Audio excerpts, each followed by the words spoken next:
All right, I'll say hello to everybody out there. This is Amateur Radio Roundtable, a show about ham radio, shortwave, electronics. We are so glad you're with us tonight. And if you're out there listening on shortwave, we really welcome you here.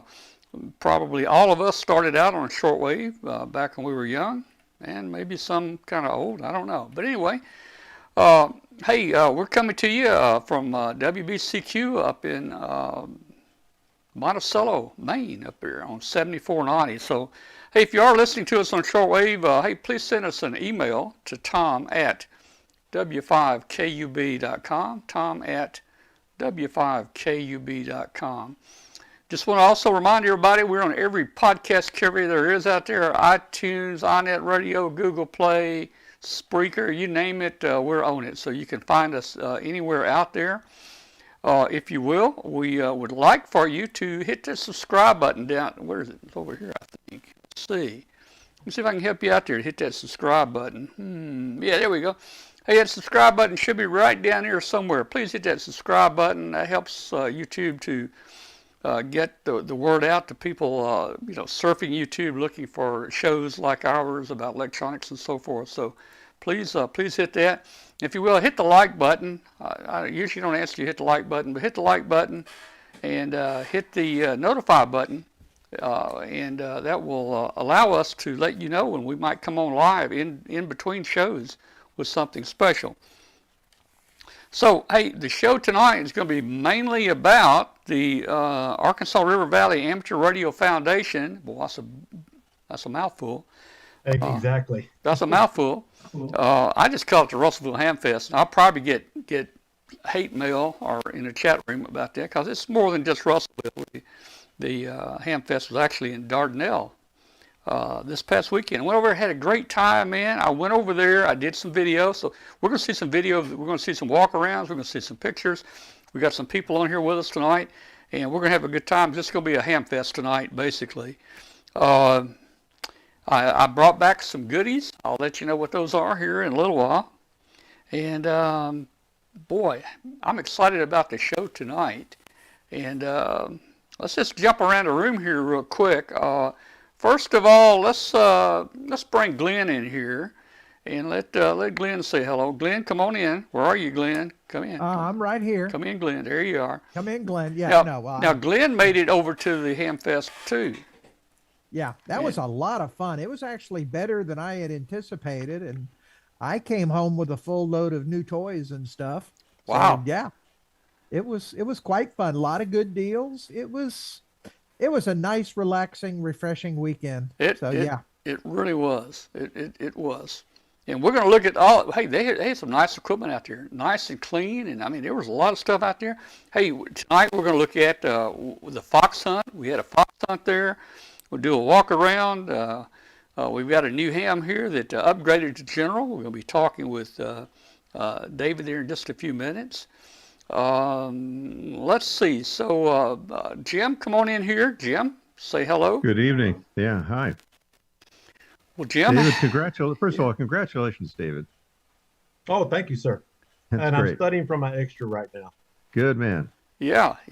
And Jim was the master of ceremonies at the Hamfest. And he may not remember this, but he even called my name for a prize. Oh, yeah, I did. You remember? Yeah, I remember that. Yes, I did. All right. I won a prize. I will talk more. Well, wait a minute. Yeah. Let me just tell you. Tom Medlin won the FC891. Oh, man, you're letting the cat out of the bag right now. I Okay. got Yeah. Wow. All right. No kidding. Yeah. So, Well, okay. Well, Jim, you showed us something a while ago. I was too busy listening to you, but did you have some electronics underwater or something? What's going on? Oh, I at my tower I have a box with a power supply in it and two pulse width modulation devices, one for going up, one for going down because they take different speeds, different voltages. Uh-huh. And then there's a receiver out there that's on 433 megahertz that I can remotely control. The motor that's on the tower. So all this is to run the winch. We had super heavy rain. That tower's been set up like that for 4 years. and the power supply quit. And I thought, well, darn, why would that happen? Well, it happened because it sits in the bottom of the box, and let's see if I can show this. Water got in and did that, and now on the top, it looked okay because it covered up that spot. And then when I opened it up, I found this. So I ordered it's a 30 amp power supply, 12 volts to run that winch. Oh boy. So I ordered another one from Amazon, and they had it to me the next day, early in the morning. So Let me I ask installed you. it. Yeah. Yeah, I'm gonna ask you a question. Yeah. It wasn't one of these, was it? Let me get a different picture. Yeah, it looks like it. It wasn't one of these, was it? Yeah, it's one of those. Well, let me tell you. Uh-oh. Let me tell you. Uh-oh. 12 volt, 20 amp. Okay, 12 volt, Yeah. 20 amp. It will put out 10 amps until you lose all your voltage. So I ordered a second one. I ordered a 30 ampere because I needed upwards of 20 amps. Yeah, But that's might a want to 30 check amp. it. You might want to check it. Well, judging from the stain on there, that looks more like you got dirty water than anything else. Yeah. You can be able to scrub that down and be as good as new. Well, it looked like it must have been dirty water. Yeah. That's what Because happens. you guys know that just pure water is not a conductor of electricity, right? Yeah, you get that black on the circuit boards. That's usually just dirty water. Yeah, I mean, Well, the box I have it in, I've used that box for 50, 60 years on various projects. So, yeah, likely. So, I'm talking to Brett. I think I'm going to get a different box. He's got some ideas of what might work for me. So I'll talk to Brett later and see what I can find.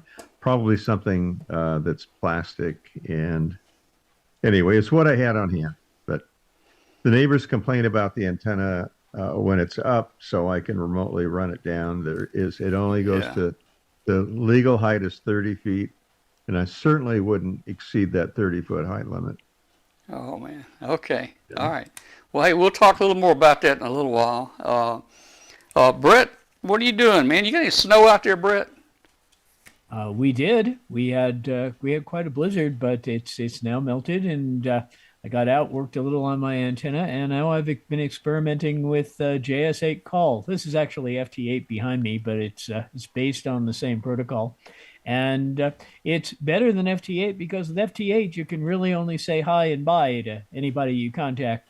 JS8 call, you can have a digital rag choose, sort of like RTTY. Only problem is it for some reason maybe it's because there's fewer people out there. It's harder to make contacts, and sometimes people fade out in the middle. But I'm learning and I'm working on improving it. So let's talk about FT8 call. Is that the one that is automatic that you don't have to be there? Well, FT8, there are versions of the software where you practically don't have to be there. There's a version called WSJTXZ. Right. Is virtually automatic. You could leave your rig on all day and it will answer people, or it'll call CQ all day. But that's for FT8. JS8 call uses the same modulation scheme as FT8, but it's different. It's a keyboard to keyboard sort of like RTTY. And because it uses the weak signal protocol from FT8, it's able to reach farther under worse conditions and without as much amplification. Disadvantage is, like I said, not as many people use it, and sometimes even though it's more sensitive, it's hard to do. It's also quite slow. You compose your message and then you hit send, and it takes a long while to send it, and you're sitting there waiting for it to send. So you have to be very patient to have a long conversation in it. Well, really more immediate. Yeah. I tried loading that automatic one. I think it may have had some bugs in it, but I tried to load it and it didn't seem to want to work right. So what I'm shooting for is load that automatic, program on there. Now way I can go take a nap, sleep for a couple hours, come back in here and work like 50 DX countries, you know. Yeah. While I'm To taking run high power, yeah. while I'm taking a nap, 1500 watts. And you know, hey, I think that'd be kind of cool, man. All right. Oh, let's see. John up here. Let's talk with John a minute. This is El Presidente today. This is El Presidente of the let me get this right. ARRF. Hey John, how you doing? Good morning, John. I'm doing just fine. And I want to echo what was just mentioned about JS call or JS8 call. I'm pretty verbose when I get started on the keyboard, and I'll type up a couple of 3 pages, and then I've got to sit there and wait, or I've got time to go get a Coke and come back, and it's still sending my little packets in little groups of 4 or 5 characters at a time. So yes, it does take a long time to send a long 2 or 3 page message. And but anyway, as you mentioned, I'm the president of the Arkansas River Valley Amateur Radio Foundation, and we just had our Hamfest, and I think it was a roaring success. Well, I do too. Glenn and I both were there, and we really enjoyed it. We got a lot of pictures. I got some video we're going to show in a little while. Let me just ask you a question, man. You said you had time to go get a Coke. Now, do you drink Coke? Yes, sir, I do. Okay, all right. Well, you know, down here in the South, Coke, down here in the South, Coke means everything, you know. I just saw a deal on TV about that yesterday. Down here, you know, a Coke is a Dr. Pepper or a Coke or a Pepsi. Somewhere else is a pop, you know, and then somewhere else is a soda. But we have Cokes down here. All right. I'm still working on verbose. Yeah, actually, you're missing that a bit, Tom. It's Coca-Cola. No, it's just Coke. Coke, man. Then you ain't from the right part of the country then, because in Georgia it's Coca-Cola. Coca-Cola. I got you. I got you. All right, so let's see. We got one more person on here that's joining us tonight, and that's David Benz, KI5DHZ. He's presently, I think, the secretary treasurer of the ARV. Now you put periods after this. That's A period, R period, V period, A period, R period, F period. And the guy, I'm actually secretary. Secretary, okay, all right. Yeah, Glenn Holmes is the treasurer. Okay, gotcha. And by the way, Tom. Yeah. So when I do the net, I used to do the net every Tuesday night, which I'm going to start back in April. Mm-hmm. You can see this, but well, you probably can't see it. Oh, it's kind of washed out. I got this spelled out now. Arkansas River Valley Amateur Radio Foundation net. If I don't have it spelled out like that, I don't remember. Yeah. That's a mouthful. That's a mouthful. For short. Well, look, if you guys are welcoming other hams on Facebook, guys, they've got a nice Facebook group, a nice group over there. If you'll just search on Facebook for A period, R period, V period, A period, R period, F period, I guess you could type in Amateur Radio, Amateur River Valley Amateur Radio Foundation. You get there, but nice group of guys there. Nice group of guys. Mm-hmm. All right. Well, David was also the master of ceremonies over there. So that's what MC stands for. Okay. Yeah, he was I was MC, but I didn't realize that was master of ceremonies. So okay. Yeah, you were the master. You were the master of ceremonies. In fact, you were such a good master of ceremonies. Glenn did an interview with ARRL standing right there in front of the stage, and your voice completely wiped out all of our audio. So we're not going to have that interview tonight. And Glenn, unless you remember what he said, now you can give us a little recap of what y'all talked about if you want to, you know. Well, no, there was just too much QRM. We're just going to have to move up 5 and try it again next time. Yeah.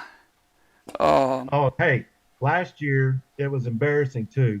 I was MC last year at Hamfest and at the same building, but the bass of the sound system was so bad, nobody could understand me. They'd be 10 feet away, and they were saying, they can't understand me.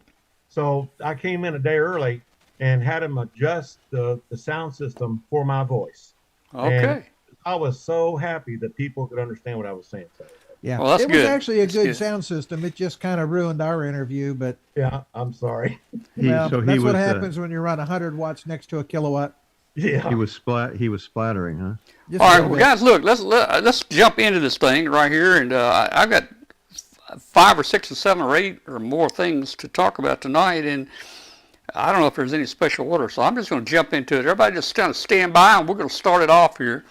Here's a clip of a ham that just upgraded to general. We're gonna look at this first real quick, and I think this is it right here. Yeah. All right, so here we go, guys. Pay attention here. Pay attention.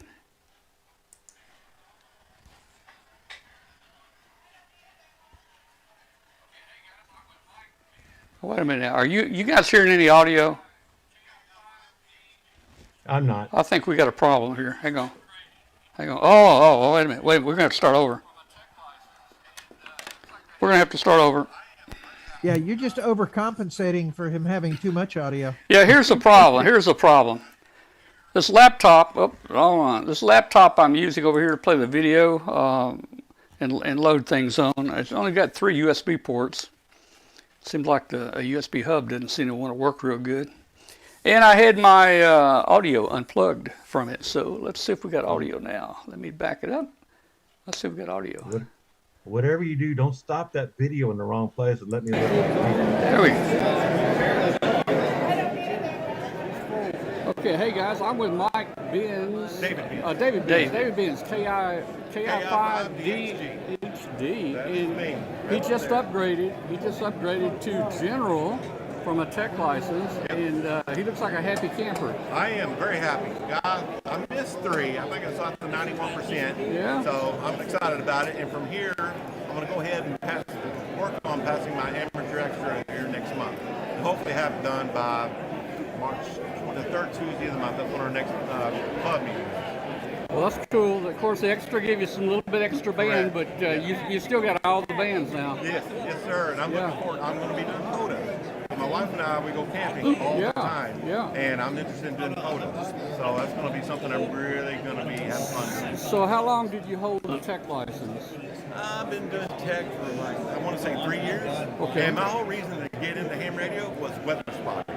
Because I wanted to be able to, I love the weather, and I love doing weather spotting. So whenever storms come up, our local races club, we get involved in weather spotting, and I'm usually out and about. We have Larry, our races commander, he's always in a 911 bunker, and I go out and do the active spotting, so and I enjoy that. And that's the whole reason why I initially got into ham radio. So you had a big surprise. You passed your test, and you also had a big surprise. Yes. What happened here? Tell me about One it. of the fellas here gave me this used radio. It's been repaired. He said it works fine. And I was a gift for being the youngest person to have passed their general test, which I'm probably the only one that's passed it. All right. Anyway, I qualified for it. So you got you a new license upgrade. You got you a new HF radio there. Sir, yes. That's so I'm cool, man. excited. This has really been a fun day so far. And it's All right. early. We still got some time to Oh go. yeah. No telling what else might happen today. We got prize drawings every hour. We got a grand prize at the end. And other than that, just fun walking around. There's going to be a fox hunt going on. And in fact, it's going on right now. Testing and just general things to walk around and view and have fun to see. And learn from the old timers that are here. The old timers know their stuff. So it's interesting to learn the tidbits from them. All right, David. Hey, congratulations Thank on you, your sir. new license, and hey, have fun today. I Okay. appreciate it. Thank you very much. All right, man. You have a good one. All right, so there we go. There's a new upgrade, license upgrade, and you know, David, you I guess you weren't expecting that radio, were you?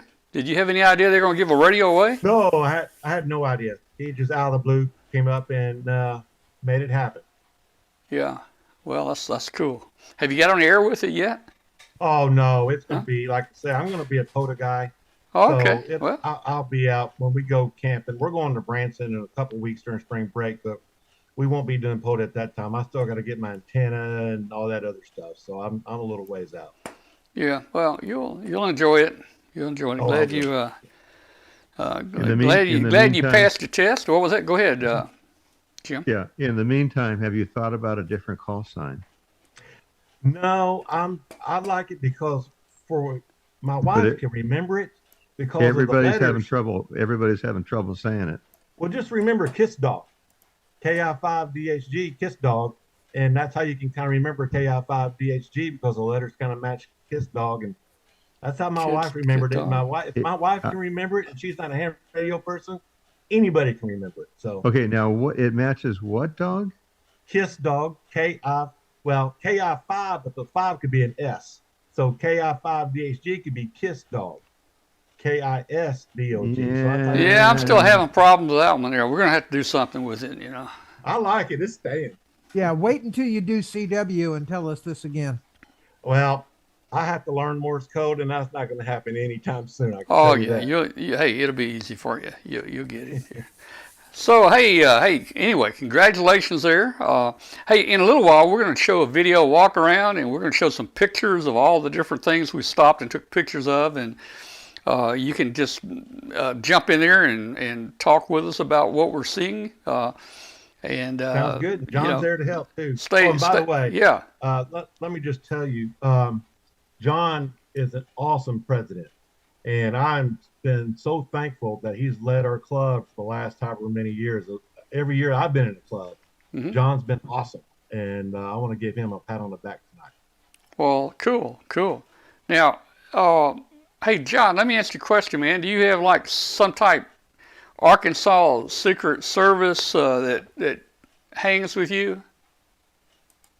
You know, Not really. I've got a few bodyguards that hide off in the wings, and they pretty well run interference for me. Well, I'm sure you have bodyguards around, just people don't see them. But guys, if you're listening out there, do not try to, attack John for any reason, because I can guarantee you he has security. Now, is there anybody in the chat room tonight that is from the Russellville, Dardanelle area, Conway, the Hamfest? If you attended the Hamfest, is there anybody in the chat room tonight? And if you are, just say hello. I'm John Doe, and I was at Hamfest. I'd just like to know if any people came over. I know you guys usually have a net on every Tuesday night, the same time we have our show on. So I'm checking with the government and the FCC right now, trying to get you guys to change the time that you have the net, because it is interfering with our show. And that's what the FCC handles. They handle interference complaints. So we're gonna. Well, I sure hope you get some headway on that, and it gets traction and gets it moved, because it sure does interfere with your broadcast for sure. It does. Lots of nice folks. Dennis, W5RZ. There's lots of people that would join the group, but they're all tied up on the net. All right. Seven, but we'll see. Well, look, hey, let me talk a little about what I came back with. And then, hey, Glenn, you can tell us what you came back with. So, hey, guys, I'll tell you, I always look for deals. I look for deals, That's what I always look for. Now, there were some good deals there. I mean, has anybody ever seen stuff for 1 cent? I mean, they had better prices than that. Oh, there were better prices than that. Let me tell you, there were much better prices than that. In fact, I became friends with this guy here. He had buckets and buckets of free stuff, and he had computers he was giving away and all kinds of stuff. Cisco routers and Cisco IP phones he was just giving away. And I decided, I finally went back around at the end of the day and picked me out a few variable capacitors here, and because I like building, some little tuners and different things. So I picked me up some variable capacitors. Look at this guy. This has got a lot of capacitors in there. You gang these together and you get a lot of capacitors. That'd probably be good for the new ham bands that are down here, well below 160. So anyway, I picked up a few variable capacitors. And you know what?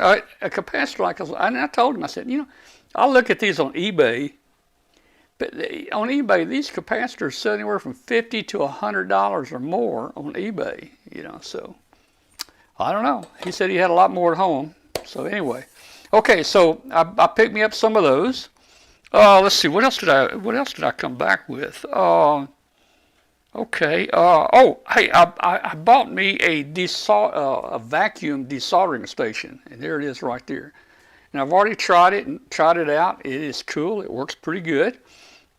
You just take that gun, you put it over your solder connection there, and hit the button, hit the trigger, and that vacuum cleaner will suck it out, man. So I never had one of those. I had some solder suckers and a few other things, but never had anything that nice. So I got that. Now, right next to the free box, there was this, and I don't. This was George out of Conway, N5 GC. Look here, I brought me back a scope, guys. I brought back a scope. It was free. And I let it sit there all day, and I finally went by, and I thought you were kidding me. It didn't work. It was pretty dirty. I think it'd been in a barn or somewhere, because it was pretty dirty, man. But I got me some crud buster, and look how it shined up, man. It just shined up. I took that bezel off and cleaned the screen, and hey, the channel 1, channel 2 both seem to be working properly, and for free. I like stuff like that, So anyway, hey, that's a couple things I got right there. And let's see. Let's see. There's one other thing I got. Let me get it here. Yeah, and before you bring that up, Tom, Look, I came back with this. David gave me this. Actually, I need to file a complaint. Actually, he called my name, but hey, I want an FT 891 HF rig. Not sure what I'll do with it yet, but Tom, yeah. I need to file a complaint about that, because you said you were not going to buy any tickets. Well, look, I was not going to buy any tickets, but I had this thought in my mind that you were going to buy some tickets behind the scenes. Oh, I told you I was buying mine. And I wasn't going to let you get ahead of me. I wanted to keep a fair, even fight, a contest. So Tom, yeah. If you buy tickets, it's never a fair, even I'm fight. a little disappointed that I didn't win the main one at 3:00. Yeah. I didn't either, so don't feel bad. I was wanting to win the last three, but that would have been. I was going to go up to David and say, David, man, if you pull my name for the second prize, don't announce it, because it's going to be embarrassing if I win all three prizes. So. Well, we had arranged that if they did that, he was going to call my name, and I'd do it. I'd get it for you. Yeah. So anyway, hey, we had a good time there, and won a prize. I like the little 891. It's the little small radio. It's a nice little radio. It's a nice little small one. They pack 100 watts and a little bit. It's about mobile size. I mean, it's a small radio, and so I think I'm gonna do something with it. Don't know what I'll do with it yet. Maybe I don't know. I don't know what I'm gonna do with it. Okay, it's a pretty little radio, though. That was cool. So yeah. Okay, let's see. Third-party ROM cards. Yeah, that's for the 735. It has a battery inside that tends to go dead, and you either have to replace that battery, or, as Brett's saying, you can get a third-party ROM card for it. Cool. Yep, I just repaired one for my in-laws. They inherited one. What was that? Which one? An IC75. Yeah, is that radio I won or got for the gift? Yes. It's a really nice basic radio, but back then they didn't have inexpensive EPROMs, and so they put the software in a RAM card and then put a battery in there to keep the RAM alive. Eventually, the lithium battery goes dead, and the radio stops working until you replace the battery and reload the RAM. And only Icom really could do that, so people had to send the radios back to Icom. Nowadays, though, there are third parties that make ROM cards, and so you can solve that problem by buying the ROM card. The fellow that gave me that radio, he said it had just been repaired by a fellow in Louisiana. John, was it Sergio something or another? Was that his name? I forget. But anyway, it's been recently repaired and updated like within the last month or so. So I would assume you would think if he knows how to repair the radio that he would replace that battery. Oh yeah, more than likely. I brought back one more thing. This is a we thought. And it is kind of like an All-American 5. You know, guys, we've been asking for you to go check your barn, your basement. We need an All-American 5. He gave this to us for the show. The only problem is it does have the 5 miniature tubes in it, but they're weird numbers. They're not 50C5 and 35W4 and 12-volt tubes like what we're looking for. It's got like 18-volt tubes in it and 33-volt tubes. And I did some checking with it today, and they're not interchangeable. So to convert this into a transmitter, an AM transmitter, like we're going to do for the show, I don't think I'm going to be able to do this one. So look, I'm still looking for an All-American 5. So if you guys have an All-American 5, I want the miniature tubes. You can see the tubes there. They're like a 50C5 and a 35W4. That's the 2 tall tubes. Save it for us. I'll send it once we convert it. I'll send it back to you, and you can give it to your kids or the kids in the neighborhood, and they can have their own AM radio station. And I'll send it back. But I'm still looking for an All-American 5 because I don't think this is going to work for us right here. What you need, Tom, is the one without the transformer in it, the one with the power transformer. That doesn't. The All-American 5 does not have the transformer in it. Yep, it has all the filaments tied together, and they add up to 120 volts. Yeah. 110, I think. On those, you referred to those tubes as miniature. I don't remember them being that way. Are they? Yeah, well, they're classified as 7-pin miniature. I mean, they're not like they're not like mini, real small miniature. Yeah. There's some government stuff that has some really miniature tubes, if you know what I'm talking about. Oh yeah. I worked in a store. But yeah, a whole wall of those tubes. are considered mini tubes, and so the tubes are 50C5, 35. 50C5. That's the audio output. 35W4. That's the rectifier. Okay. And then you had 3 12-volt tubes, like a 12AT7 and a 12B6 and something else. And some of those were interchangeable on the 12-volt tubes. May be, but when I looked up the tube substitution earlier today to see if any of these tubes fit the same as these tubes, and none of them crossed into anything. They're pretty much by themselves. So anyway, guys, hey, yeah, this is a dangerous radio. The chassis is hot. The one side of the AC line hooks to the chassis. It does not have a polarized plug. And now I'll try to make it. Try to make it safe for you guys when I send it back. But so what they did, they added 35W4 and a 50C5 and the 312 volts in series, and it comes out somewhere around 120 volts. And they're 100 milliamp filaments. So they all have to have 100 milliamp filaments to work properly. So, now the radio right before that, there was an All-American 5 before that used the octal tubes. If you remember, it was a bigger tube. It's the 8-pin octal. Those are the black tubes? Some of them were black. They were metal, but also glass, like the 6L6 and, some of those others. So, I'm looking for the one with the miniature 7-pin tubes like this.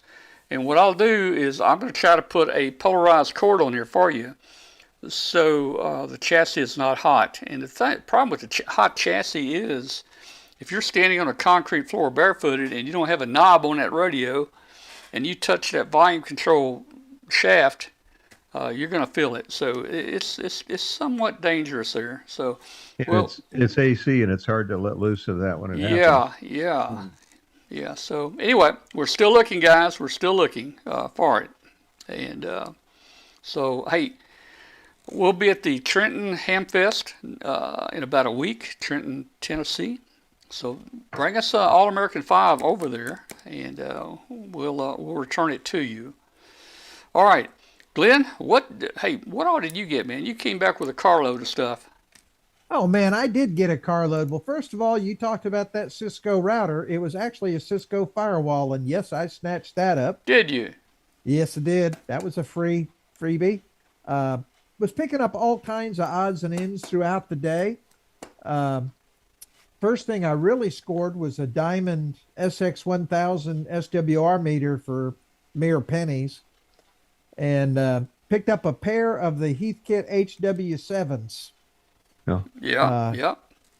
Got some project plans for those, but yeah, picked us up for a whopping $20 for the pair. Yeah, And yeah. Is that we one right there? opened them Is up that there, one? and yeah, Is that one? and that's actually the 8. Oh, okay. But yeah, we actually opened it up, and yeah, they had issues. The finals were blown and had been modified, but that's fixable. We got the manuals and everything. And the big score of the day for me was a 2x10 automatic, networked capable antenna switch. Yeah, yeah. That was a steal, and so I got that. And but I mean, I just came home with all kinds of little things, and now it was the Hamfest was a lot better than I expected it to be in terms of that. The prices were all great. So no, I was very happy that I went. Yeah. Well, We very had, good. How about John or David? I know you guys were busy, and when you're putting on a Hamfest, you don't have time to do much. Did you guys bring any toys home? I did, but I was going to say we had 428 people attend Hamfest. That's So pretty good. this year's Hamfest. So that was a pretty good turnout. Yeah, quite a big crowd when y'all opened up in the morning. Yeah, that was nice. John, did you pick up anything? Unfortunately, when you're trying to pull everything together and take care of all the little issues that come up along the way, you don't get to go and scour the flea market and get some of the great deals. I saw there were 2 oscilloscopes, by the way, that were giveaway, but I just didn't have time to talk with them because I was busy taking care of other things that was coming up along the way. Yeah, yeah. Well, same here, John. For over 20 years, we webcasted live from the different Hamfest. So when we did that, we didn't get to see anything. Well, if you're behind a little camera screen and walking around and talking to people, you don't get to really see anything. And this was the first Hamfest that we actually said we're not going to do live, and we enjoyed it. We got to walk around, talk with people, and we took some video, and we're going to show it tonight. And we had a great time there. And already Glenn has said he's coming back next year, and I'll be back next year. So we'll be there. I'll definitely be back. We'll see if we can bring you some more people there. All right. I tell you what, let's do.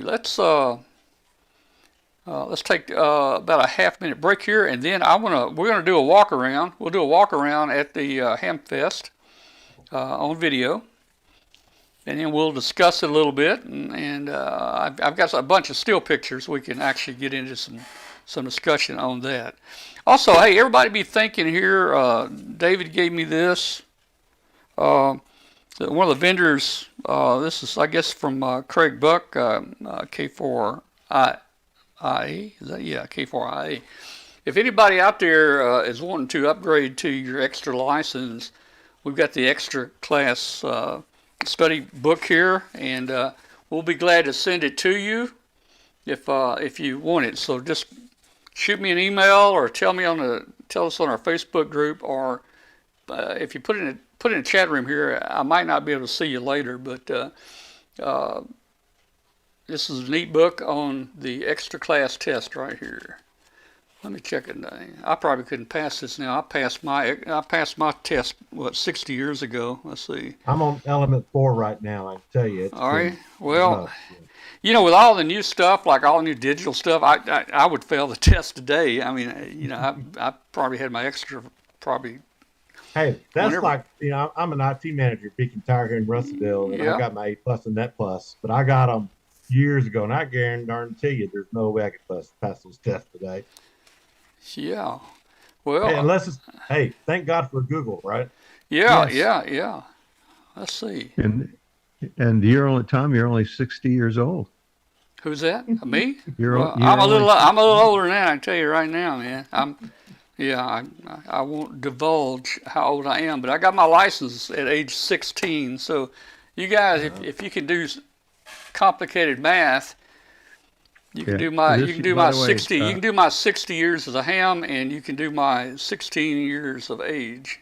yeah, this month Yeah. is my 60th year, March 1964. Yep, But 64. let me tell you what, doing these tests today is nothing like having to go to the FCC office and take that code and written test. You were petrified taking And- that test and- at age 15, 16. And there's more to the story. If you failed, which I did, you had to wait 30 days to retake the test. Yeah. And your license, your novice license, was good for 1 year and Yep, not yep. renewable. So if you fell off, you're SOL. Yep. Well, so, see, Jim, And you I were was lucky. 14. You were lucky. You could probably go back and take it in 30 days. Well, the FCC only came to Memphis 4 times a year, and I had to come down here to take it. Yeah, mine was downtown Los Angeles. Yeah. In some old building with hard walls, and the examiner was a nasty guy. I'll tell you. Yeah, I think You that failed. was the same drill instructor I had back when I went in the service, if I'm not mistaken. They must have went from the government to the Air Force or something. And we had to send too. We Yeah, had a sending test Yeah. and a receiving test. So first was the receiving, then the sending, and then the written. Yeah. Well, And you you had know, to draw you know, hey, sending is a snap, man. I can probably send 40 words a minute, but I sure can't receive 40 a minute. I did the extra, 20, was it 20 or 21? I don't even remember now. The examiner failed about 3 guys in front of me, and I Yeah. thought, oh, geez, yeah, nope, it's not good enough, because you had to send with a straight key. Period. No bug, Yeah. nothing else. Yeah. Well, we didn't have bugs back then. No, Well, we could afford Closest it. thing we had was the Vibraplex So, mechanical. so here I am. I'm 16 years old. I go down. I pass it. I pass the code test, and I got a bunch of old timers in there. You know, a bunch of old timers are taking the test, and they're all complaining. They can't copy the code. It's unintelligible. It's bouncing off the walls. They just, oh man, complain. But somehow I got it. I don't know. Yeah. Hey, that was the reason when I was 16, 17. Of course, that was what year was that? 80ish. 1940. Yeah. But that was the reason why I didn't get my license back in the day. I was interested in ham radio when I was a teenager, but that code thing I couldn't do it. And that's one of the reasons why it deterred me from getting my ham radio license back. I'm glad they changed the rule on that. Well, And that's good. that's a common story. Very Yeah, common. yeah. I've got 47,000 subscribers, and occasionally they write and they say, yeah, I was interested then. So they wait until the kids are grown and they're retired and then get on the air. So the demographics on my website with almost 5 million views is almost no young people, and it starts to grow at 40, 50 years old. I'll tell you, I can, Jim, I mean, when being when my I'm- grandkids were growing up, they used to say my birthday was 1890. You asked them my birthday. Anybody asked them when my birthday, they'd say 1890. Yeah, well, they're close. Yeah, they were pretty close. All right, guys, What's let's bad take is, it. what's bad is I'm 56 and I'm one of the youngest guys on our ham radio club. Yeah, and Yep. hey, you got the prize because you were the youngest. Is that right? That's correct. That's, He was going to give the radio to the youngest person that passed the general, and that was you. Me. Man, you young and you. yeah. Whippersnapper. Yeah. Yeah. Okay. All right. Hey, guys. Half-minute break. We'll be right back, and we're going to look at the walk-around video, and we're going to get into discussion about all kinds of equipment here in a little while. So stand by. Keep the competitive contesting edge with Icom.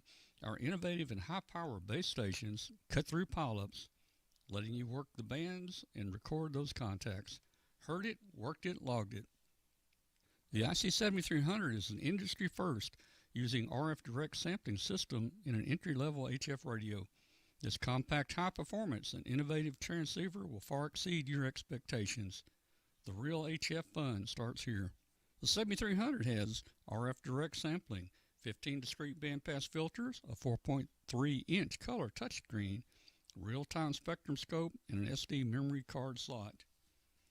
For further information about Icom radios, go to www.icomamerica.com/amateur.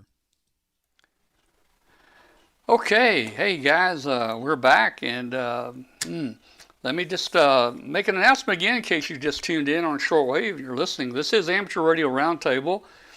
It's a show about ham radio, shortwave, amateur radio, and we're glad to have you tonight. Shoot us an email to tom@w5kub.com.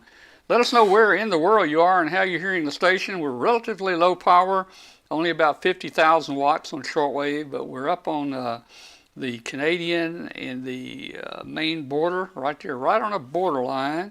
And I think I got a picture of the transmitter right here. There we go. That's typically what it looks like up there. There's the antenna for WBCQ right there. So, hey, shoot us an email. And join our Facebook group. Again, guys, join that Facebook group. Please hit the subscribe button. All right, so we're back. We're going to now put you in our shoes as we walk around in the flea market. Nice flea market. John, I think you told me you had, did y'all have 40 tables? Is that correct? I think we had a little over 40 tables, Okay. maybe about 48. Okay, that's cool. And for the most part, I think just about every table was taken here. I think you guys can grow. You guys need a bigger facility. I think you can grow that Hamfest. It was a sellout back in January, and it's real sad because you had some really nice people call wanting a table, and we just didn't have any more tables because we didn't have any more room. Yeah. Well, look, let me show you something. That's a good problem to have, though. So guys, I went over, as people have heard me talk on the show here, Russellville's kind of like a home away from home for me. I hadn't been over there but maybe once or twice in 55 years. I went to college there. The college has grown so big, I can't even get across it with a GPS now. That's how bad it is. Man, I was lucky enough last year, I went back there to visit, and they gave me a tour of the dorms, and I got to see my old dorm room and all that kind of good stuff, and boy, has that place changed. But when we went over, Kathy and I went over this past weekend, and there I am right there. I'm up on top of Mount Nebo. Now, guys, for us, this is a high mountain. This mountain is to us is 55,000 feet tall. All right, 55,000 feet.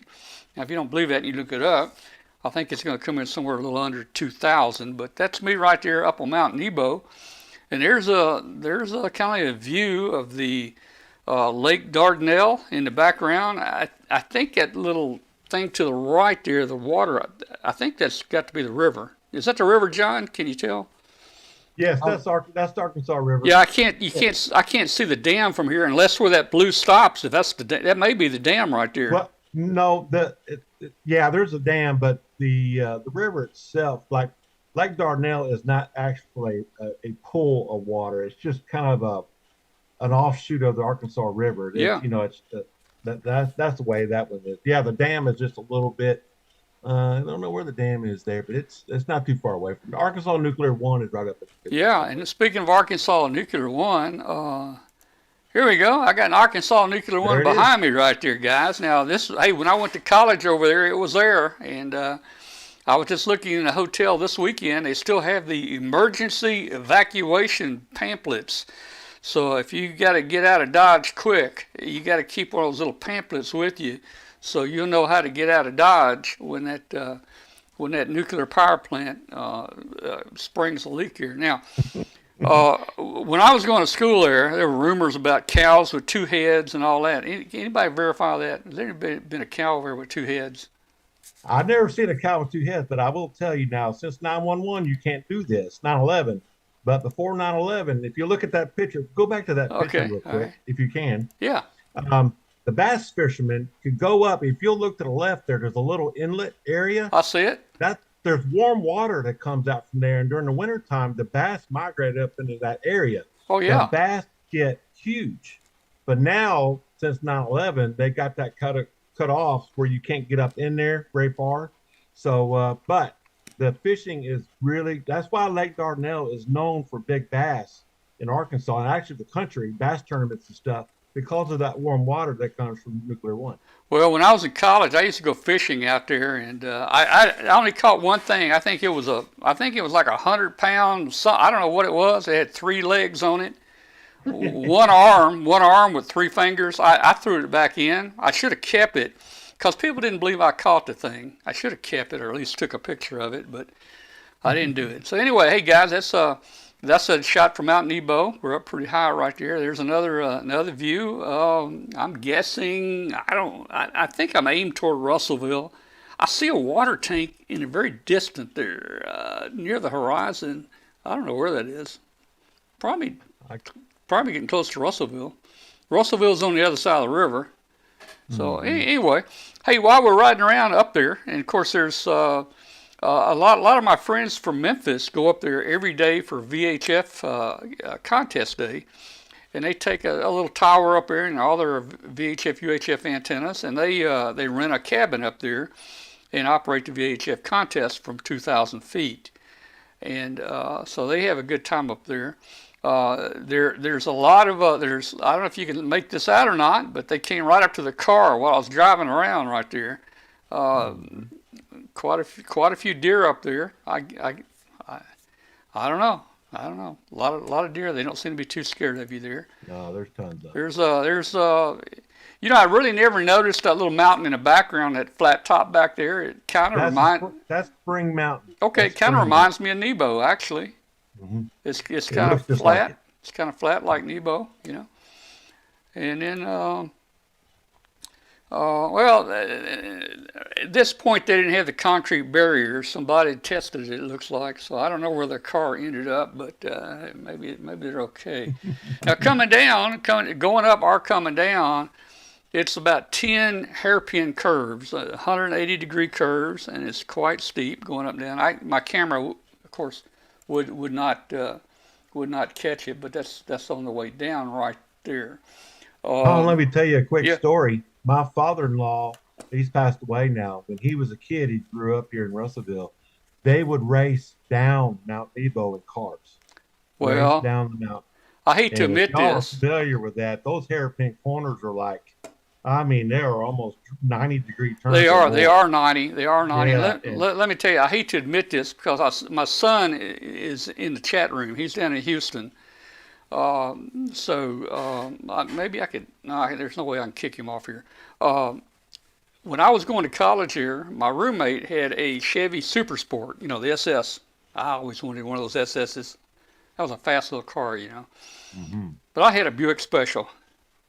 Anyway, we did just what you said. We raced down in those 2 cars. We raced down Nebo, and back in the good old days. I wouldn't do it now, to tell you the truth. I wouldn't do it now. I imagine the brakes got a little hot. I have no idea, man. Anyway, okay. All right, let's do this walk around, and see what it looks like here. So all I gotta do is pull it up here. Aren't you so glad we did not have video and the internet back in those days? Boy, I wish we did. What are you talking about? Oh man. Oh, no. I would be in jail, under the jail, never to be seen again. All right, here we go. Let me bring this up here. here. What's bad is they can't do it anymore, but my daddy used his belt on me a lot of times, I can tell you. Well, let me tell you, we had other things that took our time, and I probably should have studied more. I took, why am I not stopping? Stop. I took a lot of my radio gear over to the dorm, and actually, we built a 90-watt transmitter, AM transmitter, for the AM broadcast band, and we put radio station on there at Tech. It was called KRUD, CRUD. Right outside my dorm door, we had a payphone right there on right there on the wall, and people would call in for requests. I don't think we had about 4 or 5 albums, but they'd call us. We'd see them come down the road. We'd say, hey, if you hear us, flash your lights. We'd watch them flash their lights out there while they're driving, and we had a good time. Again, I should have studied more. After 3 years, Uncle Sam decided he wanted me, so that kind of changed things for a little while. Anyway, okay, we got to walk around here, and we're gonna look at this walk around and see.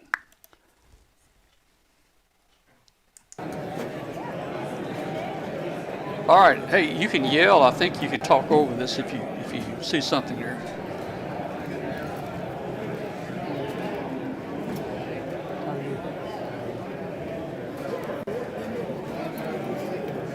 Oh, there's Glenn.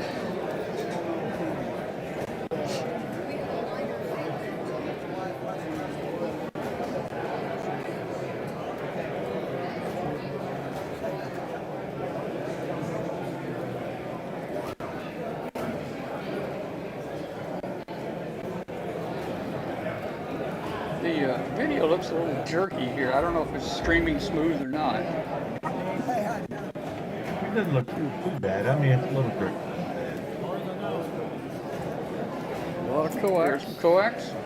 Open line. That was 2 meters. Yeah, by the end of the day, that table was just about empty too. Yeah. I think that can be said for a lot of the tables. Yeah, we're going to do one complete walkthrough, and then this video will be over. Glenn, you should have got that TV right there. I looked at that. That tube tester was actually pretty.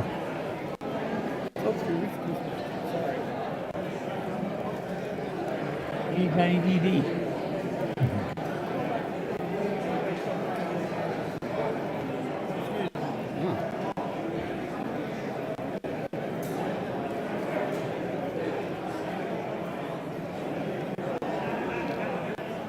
There's no Central Electronics.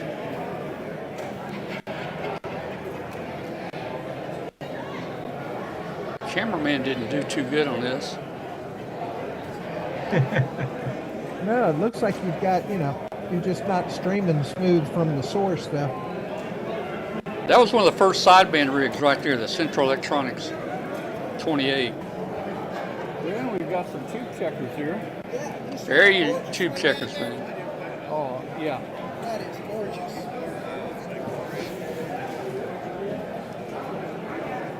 Lot of tube checkers there. Mm-hmm.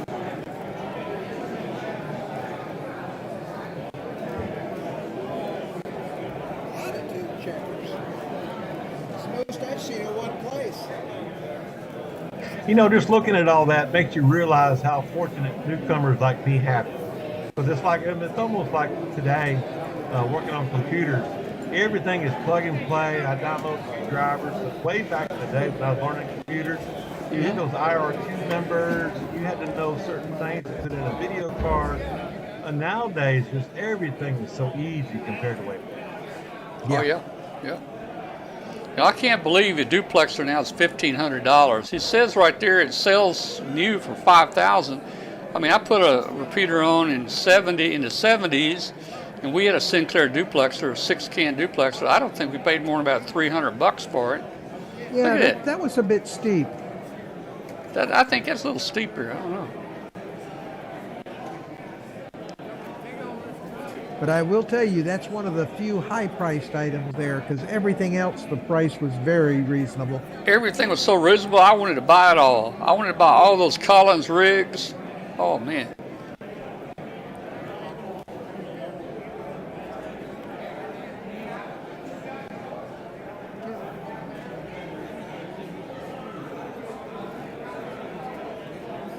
Like I say, the prices are right when by the end of the day, most of that stuff is gone. Yeah.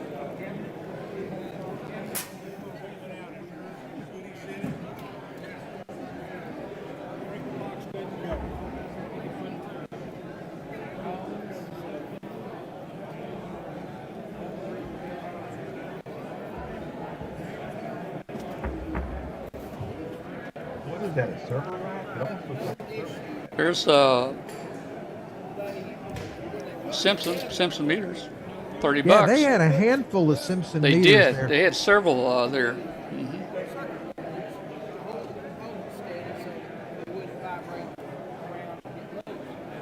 N0RIC is saying that's a good price on the duplexer. Wow, I guess back in the 70s, $350 is probably equal to $3,500, to tell you the truth.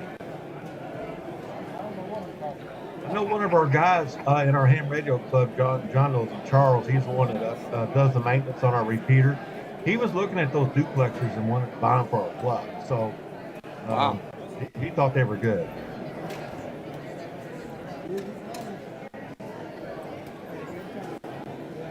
That's the downside of having been here around so long is, you know, we see them as $300, not $1,500. And we don't make the translation to inflation and stuff. So you're giving away all your variable capacitors here, huh? Well, yeah, so I got a great deal on a box full. Yeah. Oh, that's Daniel. Glenn, did Like firewall? him, Did you get a Glenn? Did you get a console cable to go with that? Oh no, I've got dozens of them here. Okay, because I think he had one in a box on the floor that would work with that. No, I've got a dozen Cisco cables within arm's reach of me. Okay. There's your firewall right there. There's Cisco phones. Yeah. Free. He's an awesome dude. He's an This is stuff that one needs to find. Quad core 16 gig RAM. Free. Yes, sir. Oh, gee, man. I should have got that and made you carry it home for me. We'll just have Hard drives to throw in it too. We'll just have to come back and see you a little later, man. Yeah, that thing was gone by the time you went back there.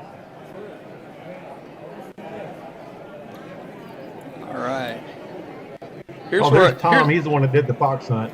Yeah. That's, Here's where I got the scope right there. Let's see. Yeah, he's a member of the Faulkner County Radio Club, and he came up and did the fox hunt for us. Okay. Cool. You had some gorgeous antique gear there, though, this weekend. Look at the Cisco phones. Mm-hmm. You want an IP phone? There you go.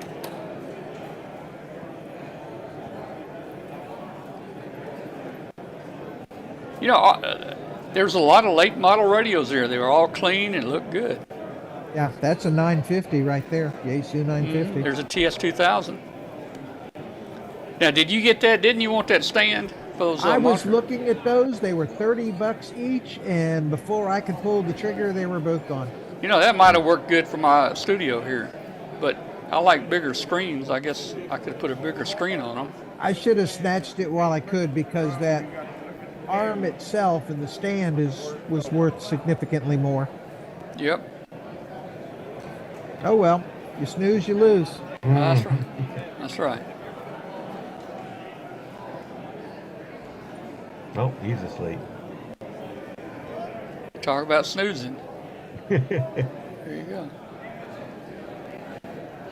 Amplifier. There was quite a bit of Heath gear there as well. 572, the AL 572. That's a good amp. Hi, Jim.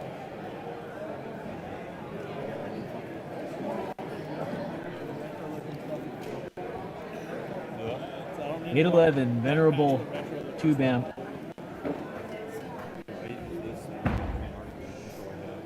Okay, everybody, attention. We're going to have our Oh, that's me in the background. I hear David. minutes. Yep, that's me. 7 minutes. Get your tickets in before 9 a.m. At 9 a.m., it will be cut off. Thank you.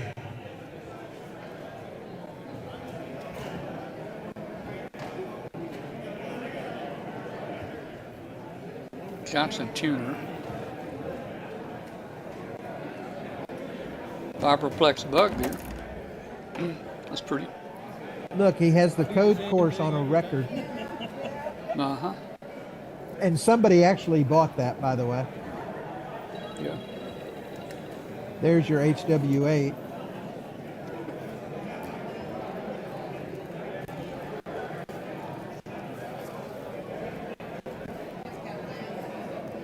Hello.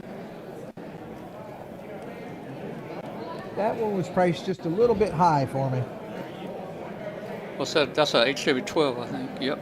75 meter. That. Yep. Yeah. You tried to get me to buy that one. That one or another one. That Drake receiver there, I had one of those many years ago. I'd love to. I've thought about buying me one but I don't have a place here to even set it. That's my problem. I'm running Yeah, out of room. I am.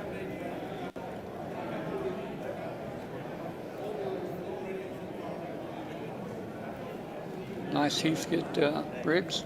May I have your attention, please?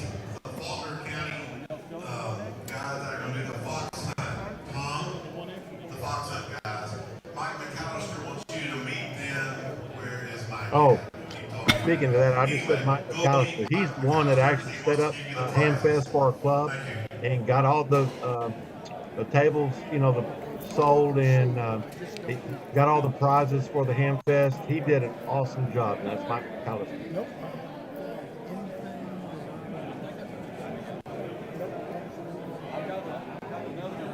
I never even saw the big caps. They must have been gone by the time I got around there. Well, you need some big caps. I got boxes of big ones like it up in the attic. No, I just don't remember seeing them. They're just kind of a novelty to me. There's your auto tune-up meter there, $5. That was gone by the time I got there too. Pack and call meter. Those were the days. The big caps, I think, left before the doors really got open. They went over to some other table, along with some of these other items. But then I looked at this. Look, a micro watt meter. He had two of them there. It measured milliwatts. Yeah. No, I was about 15 minutes late. I slept in a little bit. Yep. And that cost me those cool things. Here we go. Signal generator, right there is it. I gotta make the turn here. There's Charles. Yeah, there's Mike McAllister. He's the one that set up Hamfest. My two HW7s were right there on that corner. Yeah. There they are. All right. There's a Icom signal generator. I've got one just like it. I built I have one just like it. at age 16. I still have it. 16 years old, still have it.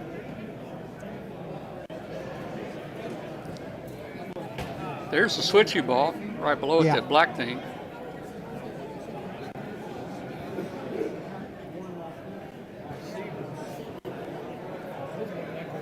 More Drake, 2B receivers.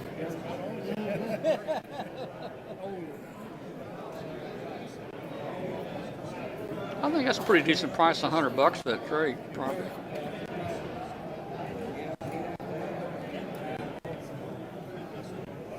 Okay, everybody, 3 minutes to the drawing. By noon, all of the Drake stuff was gone except one piece. Oh, really? Oh, man. Same with all the Collins.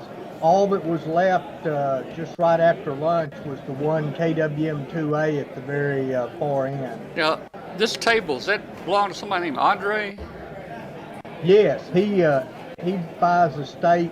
Yeah, he has a lot of stuff, man, at his home that yeah. And he'll cut you a deal too, Hey, if he wants $50 for something, just tell him, I don't think I got that much cash in my wallet. He'll cut it down. There's some old rigs there. That's cool. They're still pulling a good price. The Johnson stuff went real quick too.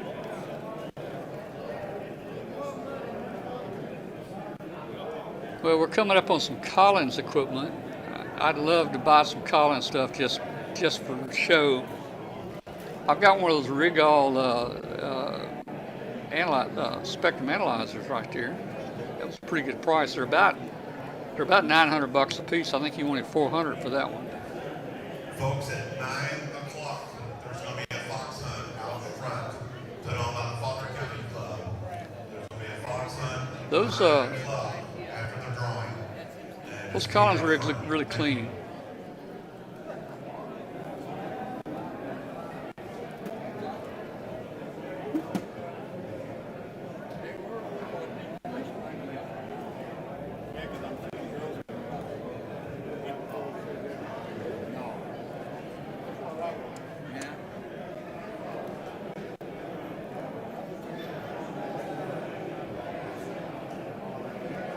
I think we're about at the end of the walkthrough.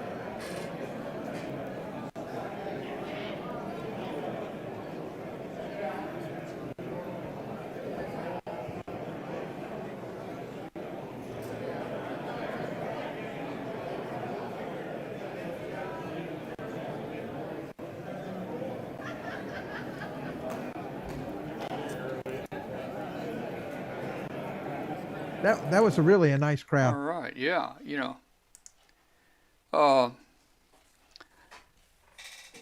do we have anybody in the chat room that was at the Hamfest? Just let us know in the chat room. I'd like to say hello to you. Probably a lot of new people that come on to our show don't really know about the chat room and don't know how to get in it and everything. So usually we have a lot of people that watch that don't actually get in the chat room. All right, well, I got a bunch of still pictures here. And also, hey, we got I went outside to the fox hunt. We got a little video on the fox hunt. It's kind of neat. Some ways that people improvised or direction finding out there. Let's see.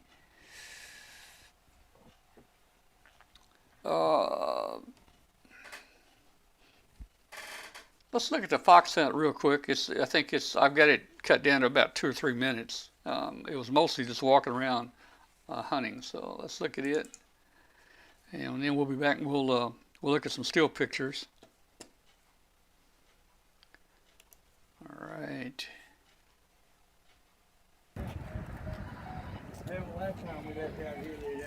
Okay, guys, I missed the beginning of the fox hunt announcement, but it just started.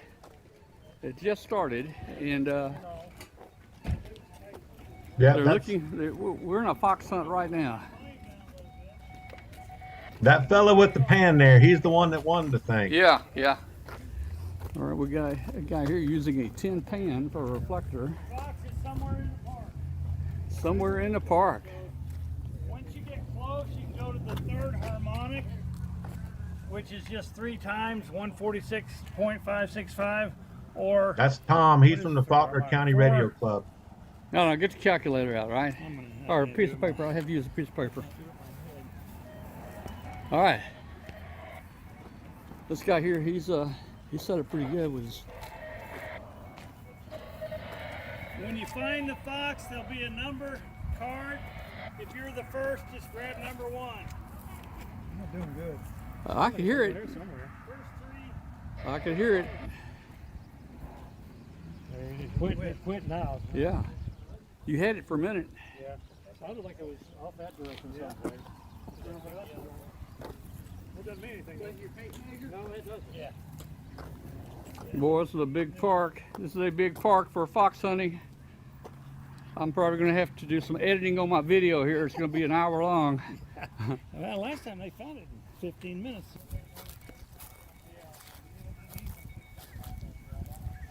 You know, to make it really hard, you ought to hide the fox on somebody walking around out there. We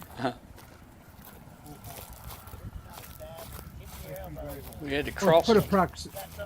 We had to cross a ditch. Yeah, what you need to do is put a proximity sensor on it, so if it senses somebody nearby, it goes quiet. Oh. Yeah.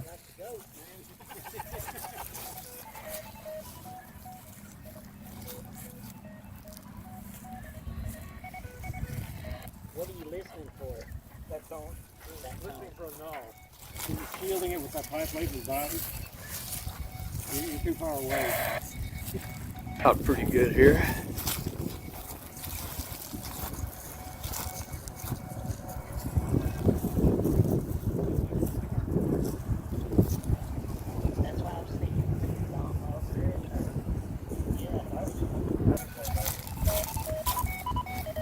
Boy, they did send you out in the middle of nowhere, didn't they? Oh yeah.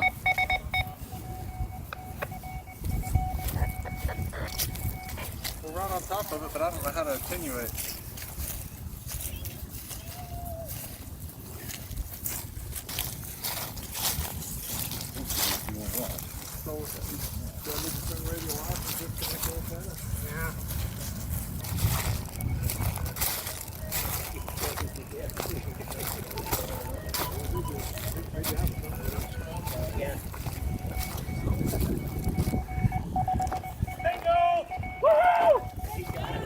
Good job. You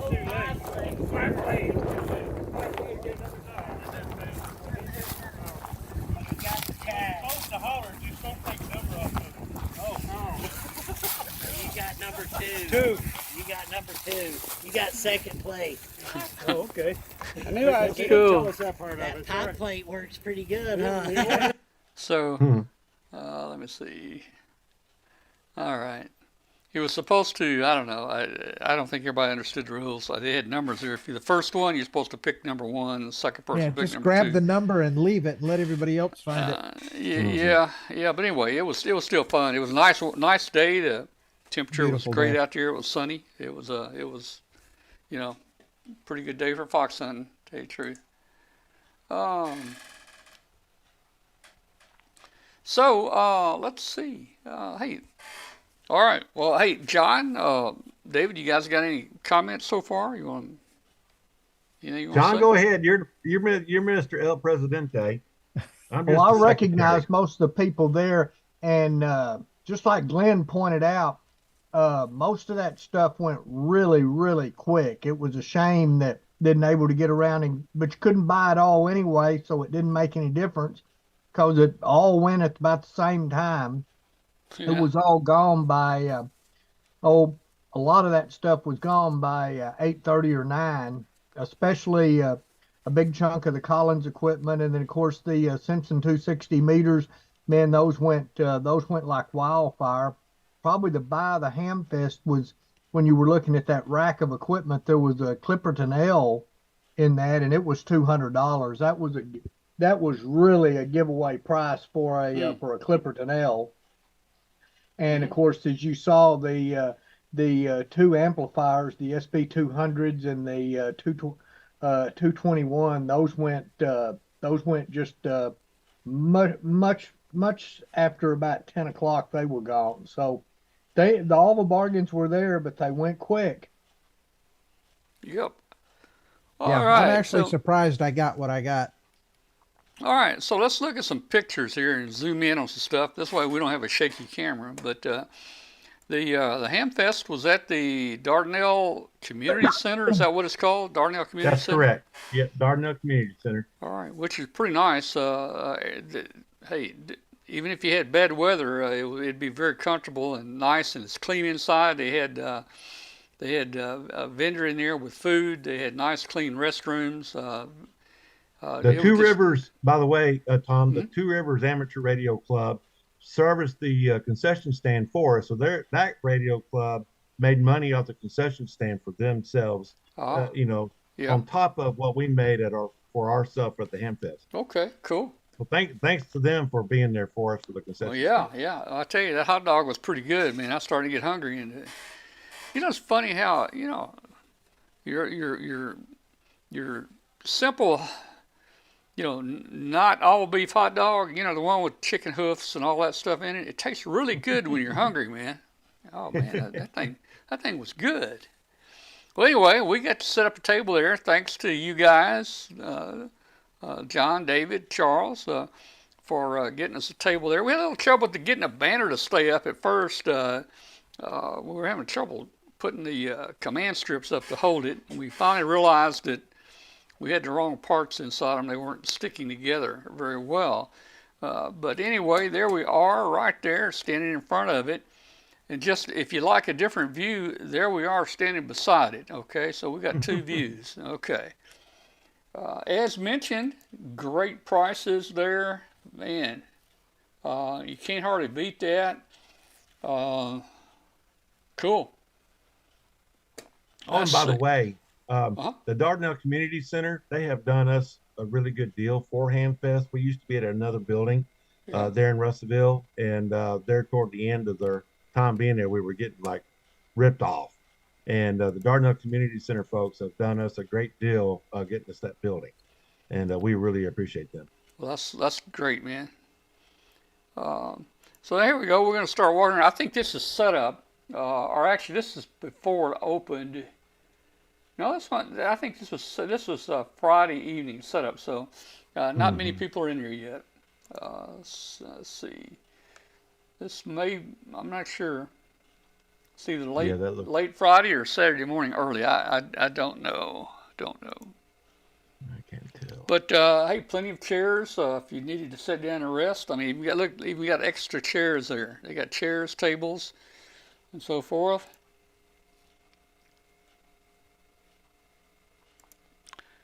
Here we are down in one corner there, and you're seeing the Collins equipment there. I think that's Andre's Andre had a whole. His table went from end to end, I think, from the left of the building to the right side of the building. He That is has a lot correct. of stuff. He has a lot of stuff here, man. In fact, I was looking at some of his correspondence or his website or something. I mean, he's got tons and tons of this stuff at home. And if there's something you're looking for, just send him an email, and he probably has it there. He just couldn't bring everything, you know. But you can see the nice Collins equipment he brought.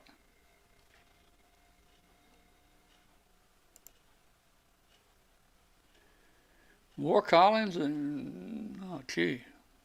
Glenn, what are those Kenwood radios? I'm not familiar with that model. Not sure. I would say yes.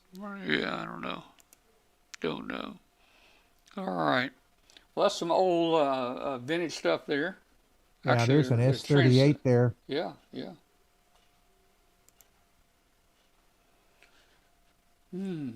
There's the pair of the SB220 or 200 amps. Yep. There's a little 2.4 gig Yagi there laying on top of the. I think that's either a Yagi or it's hedge clippers. I can't tell which that is. No, it's a Yagi, and that was gone by the time I got there. All right. That's a Wi-Fi Yagi for sure. Yeah. I don't know what the dish was there. I saw this dish, but I couldn't make out what it was. I don't know what it was. That looks like an audio dish. Yeah, it may be. Yeah, like a big ear. Yeah, don't know. Well, you always had somebody there with tubes. You know, not much need for tubes today, unless you buy one of those Collins rigs or one of those older rigs. But yeah, but you always need to look under the table. There are some really good things under the table, and our eyes generally don't go below the table line. That's true. And again, back, I grew up with my uncle in a TV repair shop, and I collected probably 1,000 tubes in boxes. A few were new, but most of them were used, but they were in the boxes. And when I moved from one house to another at one time, I put them all out on the street, right on the edge of the street for the garbage collectors to pick up. Nowadays, somebody would have probably given me $50 for all those, or maybe more. Yeah. Yeah.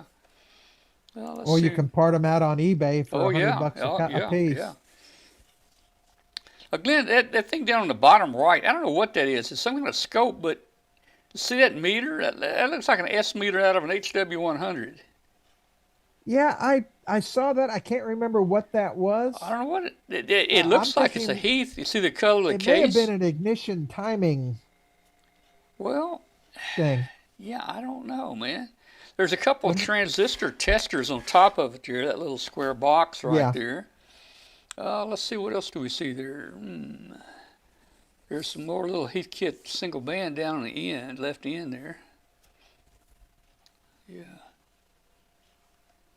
Yeah, I think those are actually the HW7s I got. Could be.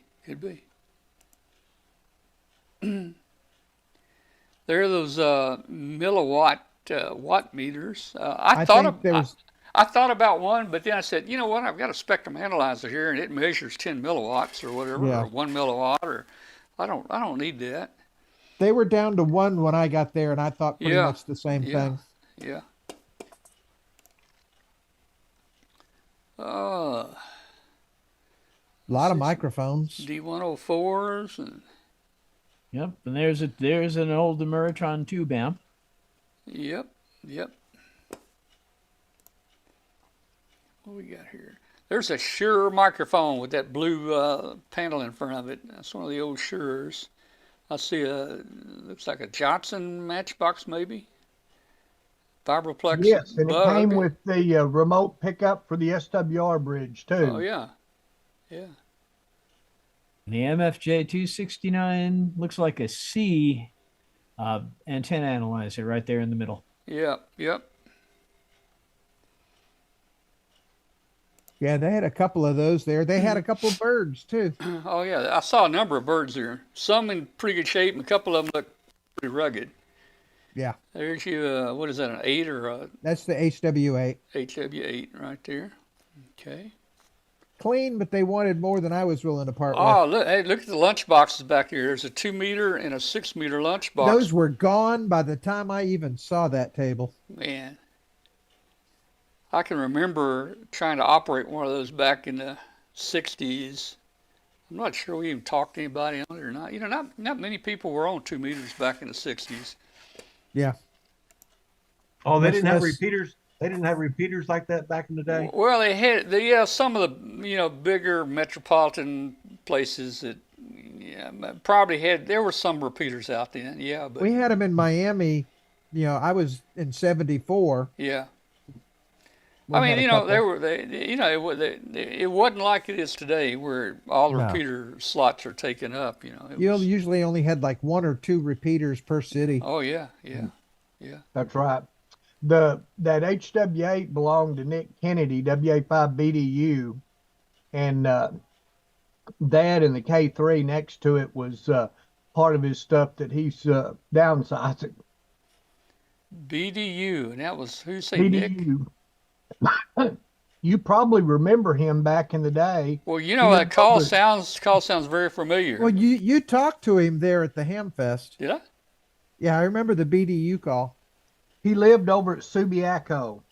Okay. Boy, I don't know, man. Don't know.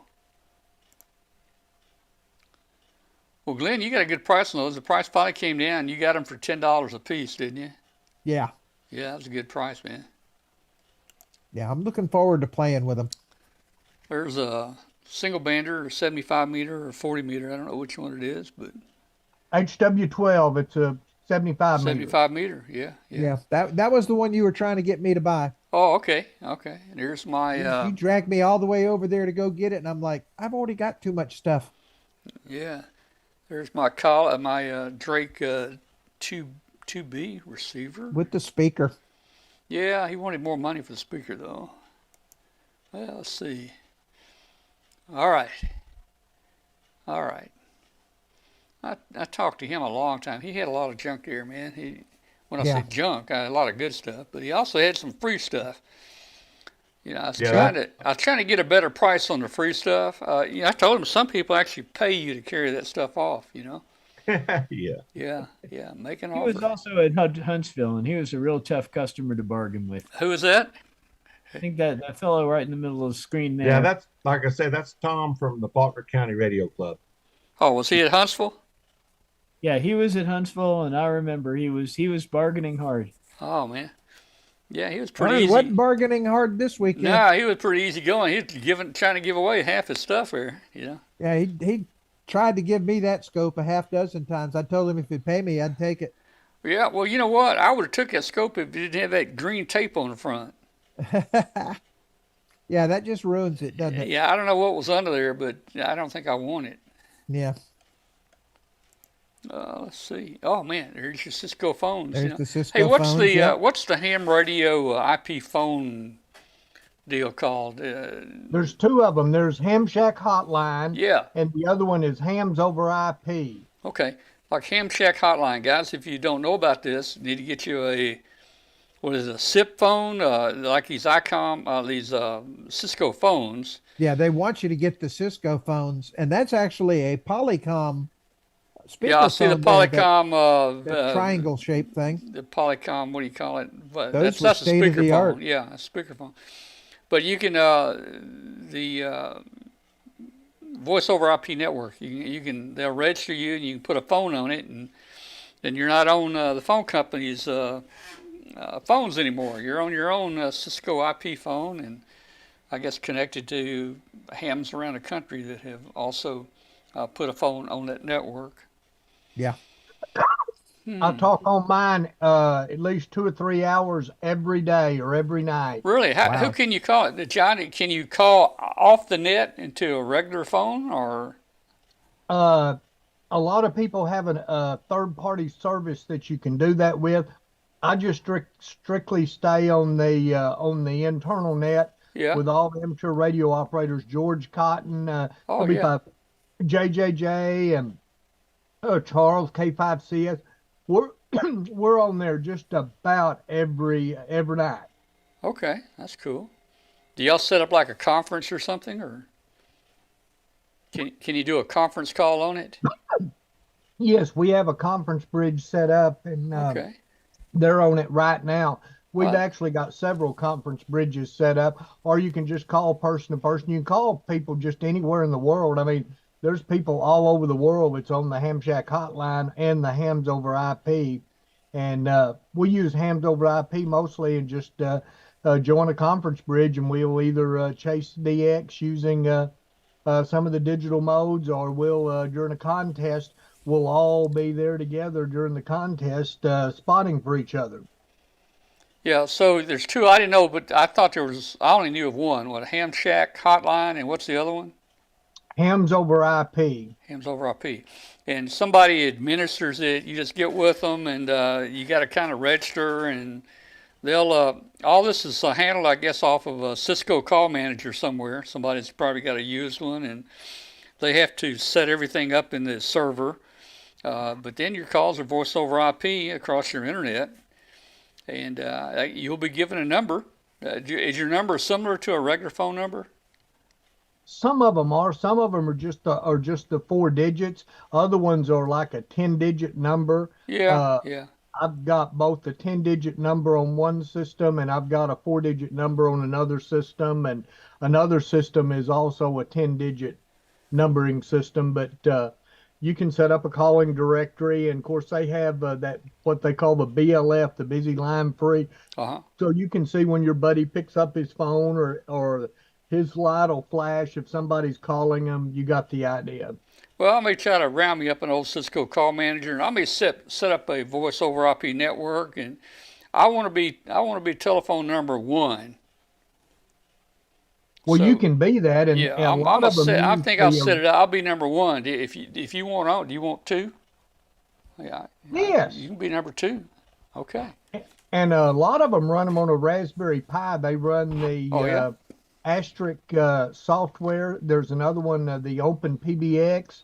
It's quite popular. Yeah, that's right. There's an open source one out there, isn't there? I forget what it is, but there's an open source one out there. All right, let's see what else we got. Well, you've got free PBX, open PBX. They're all based off of the Asterisk stuff. All right, well, look, here's people coming in the door. I think I see Glenn down there just coming through the door. Yep. There he is, man. There he is right there. Let's see. Okay. I'm not sure. I don't think that was a repeater. What was in that, John? Do you know what was in that cabinet? I don't know what was originally in it. Yeah. But they had computer towers in it. Okay. Sale during the Hamfest. Yeah. Yeah. I saw through the back door there. It looked like it had a bunch of stuff stacked up in it. I don't know what it was. There's there's another Simpson 360, but that's a late model 360. It's kind of square edges. It's not the round edges. It's newer plastic, but it's a 360, Simpson 360. They kept the same design. Okay, soldering guns. Gee, I should have brought. Hey, Glenn, I should have brought our soldering gun. Yeah, I told you to. I bet you I could have got some money for this one. Yeah, I told you to bring it. Yeah, I think I could have got some money for this sucker right here. I mean, nobody else had one of these. Looks like you got a scope on top of that. It is. I got a scope on it. Oh, it is. Long range soldering iron. Yes, that's for long range soldering. I mean, Yeah, that's staying the laser. you could actually solder on a space station with that one. Let's see. This stuff here part of it would belong to Steve Green, W5KUT. You remember him. And part of that was an estate sale from Bob Battershell that lived at London. Okay. All right, well, looks like they've got it bundled up real neat here. Let's see what we got here. There's some of your vintage, really vintage stuff. I didn't notice that one was a TV. That's cool. Yeah, that's TV. Yeah. I was just admiring the wood finishes. Now, there's that tube tester. I know about. you like tube checkers, man. I thought for sure a sweet one. I thought for sure you'd pick that one up. I thought about it. That's a sweet one. Yeah, that's a steampunk tube tester. That's cool. Yeah, man. Yeah. I mean, it had all the adapters and everything. Yeah. Had the manual. Brett, you're doing a good job noticing what these things are for not being an old timer. I'm Yeah. proud of you. Well, More of an old timer than people think. you know, you might not can find any tubes to check with this one. This one's so old right here, man. Yeah. No, all the adapters. It's got all the later model adapters. Yeah, yeah. That's That them was in that gone little. by the time I got over there. Wow. You know, somebody was talking to me today about CW and learning CW, and we talked about how it was international. It was international Morse code, and people around the world used it.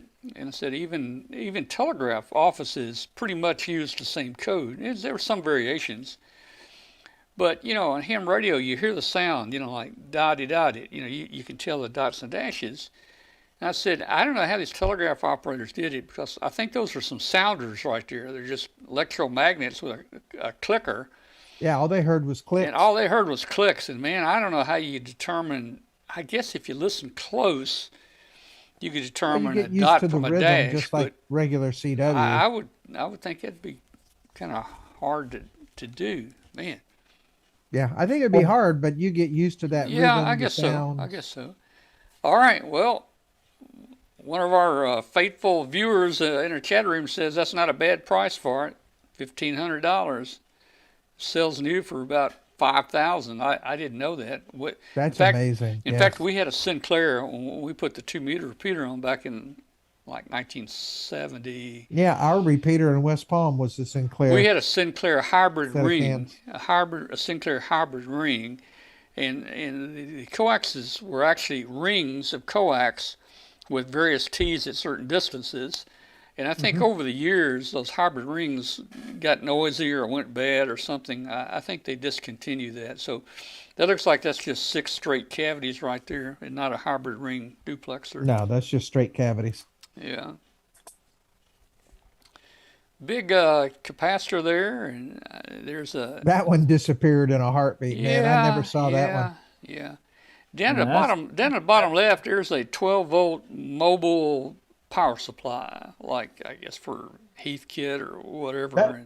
That was for the Swan. It was actually you could use it as a for 110 volts, but the adapter that plugged in on it used that Jones plug, and then it made it had toroid in it. It made took the 12 volts and chopped it and ran it into that thing, and that was a Swan power supply for like a 350 or a 500, so you could take your big mobile. Yeah. Yep. Let's see. Now, these are some old ARC, I guess ARC 5 or something. I played around with them many years ago. They're military receivers or some of them are transmitters. In fact, these were surplus. Some people actually used these for the radios, and the tuning dial was very accurate on them. In fact, you may have seen a Central Electronics 20A in one of the pictures. That was one of the first sideband rigs that came out, and it used one of these ARC 5s as a VFO. And they had a little cabinet where this ARC 5 would fit inside it, and this actually became the VFO of that sideband Central Electronics 20A, I believe. There's a watt meter. It looks kind of beat up. There's a bird. There's a bird, but it's a little beat up. That reminds me, I got a bird slug on order from Mexico on eBay, and yeah, the case behind it looks a little rough too. But yeah, somebody picked that up. Yeah, what is that behind it? The case for it, and that's the duct tape across the top. But somebody picked that up. Yeah, I haven't seen that. Yeah, it was a little rough. Yeah. Let's see. There's another 950. And that other one looks like a 750, maybe? Don't know. Old Kenwoods. Yeah. Yeah. I had to get a picture of the soldering iron. Back in the 70s, I mentioned on the show that we built these microwave TV converters to get the movie channel free. And it involved a little gas vet and some little tune strips that you would actually cut with a a razor knife to tune it, and you'd send a voltage up to it was a variable voltage oscillator, and that would bring the movie channel down to your TV. And man, we were having trouble building. We were having trouble making the thing work. And this kid down the street, his name's Gary, kid down the street, he must have been 13 years old. He built one, and it worked. And he was building it with a soldering iron just like that. And it worked. And we were having trouble making it work. We finally mastered it, though. Another Simpson 260. I should have bought several of those, man. Should have. There's a case for it, that black case for it right there. Yeah. Yeah. Oh, Price man. was good on that one. I did not see. I didn't see the 8 tracks. I missed the 8 tracks. I missed them. Yep. Gee. Well. Oh, well. And then here's Glenn with the ARRL. Yeah, it was his birthday. I had to wish him a happy birthday. That's right. It was his birthday. What is it? K5. What's it? K5UZ? Is that? Yeah, Dave Norris. Dave, K5UZ. Yeah. That's Dave. I think you were getting me a hot dog or something right there. Glenn did do an interview with him, but the audio was not too good. They weren't holding the mics very close, and then David was shouting in the PA system right behind him. So we're not going to have any. We're not going to have it. That video. But Glenn, you might can tell us what y'all, if there's some topic y'all talked about or something you found out. We talked about a lot of things. You can relay it. One was, of course, Bob Heil's passing like the day before. Yeah. And we talked about that a little bit. Talked about my new book is at ARRL. We're in the final stages of editing that. So just general, talking, and he was talking about the things that ARRL is doing in terms of youth and things along that line, and just generally, what ARRL has got going on these days. Okay, good. Well, and that reminded me, and I did have this queued up to let everybody know the news. I'm sure most people know the news by now, but our friend Bob Heil, K9 EID. Yes. Did I get that right? Yeah, EID. Bob passed away this past week. He had cancer and passed away. And Bob was a great friend of ours. In fact, Bob helped us get started with our webcast here. He gave us some pro microphones, and he gave us the PR35 pro microphones for our show. And boy, that made a big difference. And he really helped us out. He promoted us and did a lot of things. And he liked to help people. But I always kidded Bob. Bob would say, this is a microphone that Charlie Daniels and Carrie Underwood used. And I said, Bob, when you tell that story, tell him it's Charlie Daniels and Carrie Underwood and Tom Medlin use these mics. And I don't think Bob ever added me to that, but he was a great supporter. People don't know much about Bob, but Bob was kind of a roadie, and he was in with Joe Walsh and the Who and all the rock and roll guys. In fact, when Bob was 16 years old, Bob started off building and working on organs, the big pipe organs, and so that's what got him into sound. And he built some big amplifiers. And back then, back in the 60s, nobody had big amplifiers. You want an amplifier, you bring you a guitar amplifier, with the handle on it, you set it in, you plug your guitar in it. And the Who came to New York and going to put on a concert. And they heard about Bob's amplifiers, and they contacted Bob, and he was 16 years old. They rented a 727 and brought Bob to New York with his amplifiers. and used Bob's amplifiers for that concert that the Who had in New York. So, Bob has a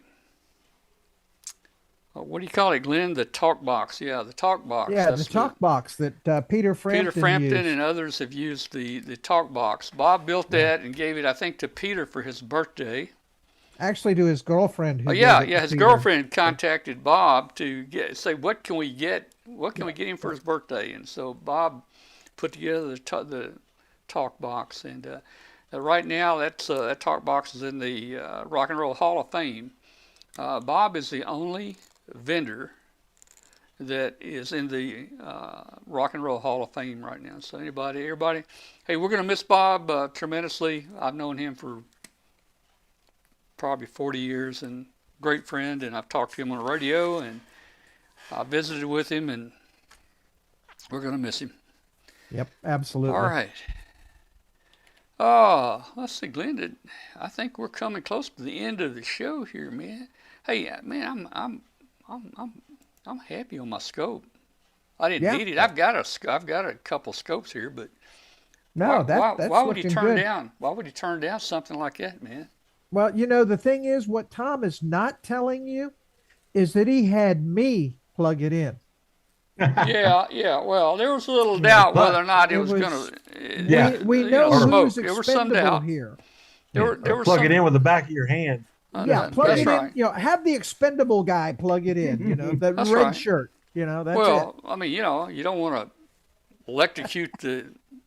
You don't want to electrocute the host of Amateur Radio Roundtable. I mean, you take out the lower guys first, right? I'm going to start wearing red shirts. That's all there is to it. Take out the co-host, man. Take out the co-host. I do have a little bit of news, though. Okay. As I mentioned about my ARRL book, we're nearing the final stages of editing on that. But the one that's coming from Elector in Europe actually went to print the Friday before the show. So that thing should be out almost any day now. So we're going to have 2 Arduino books this spring. That's good. That's good. And maybe you can show us some of the projects after you sell the book.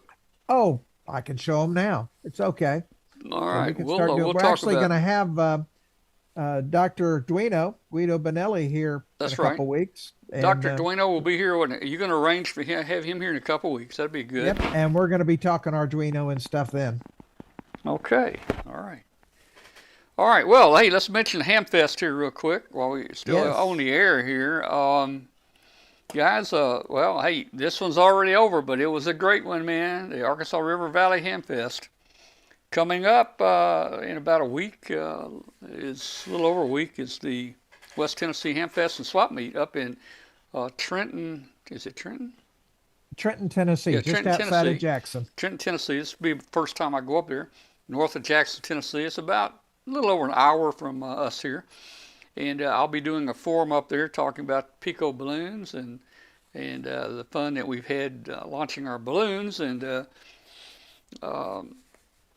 we haven't launched a balloon in quite a while now, just because our last balloon stayed up 450 days, and it went around the world about 30 times. And, how do you beat that? So we wasn't in any hurry to try to get something else up. So, but this week I'll be at the Neshoba Ham Radio Club in Germantown and doing a presentation there. And then the next week we'll be in Trenton there. And I know that there's a lot of other Hamfests that people mentioned in the chat room earlier. I don't remember what they are.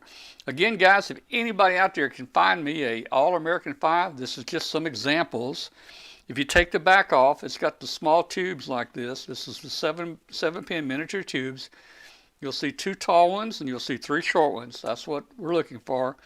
And what we're going to do, we're going to convert that for a show project without adding any additional parts. We're going to make a AM broadcast transmitter out of that, where you talk in the speaker and you can turn the dial and set the frequency there, and your kids can have their own radio station and have fun with it. And if you send me one, I'll send it back to you after we convert it on the show here. So keep on the lookout for a All-American 5. There was millions of them made back then. Millions. There's our flight right there, Flight 113, our last flight. 450 days. We went around and around and around and around the world a bunch of times. We'll be talking about that at the forum. And let's see. Well, one other one, we've got the Memphis Free Fest on April the 6th. Yeah, April 6th. And that's a fun one. That is a lot of fun. They got great door We'll be going to that, prizes. and it's a short one too, kind of like the one we just attended over at Dardanelle. Yeah, it's about a the same Saturday hours. only, and it's like 9 to 3. It's only 6 hours long. Right, 9 but they to got 3. some great door prizes. Tom always wins. I try to win at least one prize. I try. But it's a fun Hamfest. The admission is free, so just come on. And any proceeds from the raffle benefit Le Bonheur Children's Hospital. So that's a good cause to support.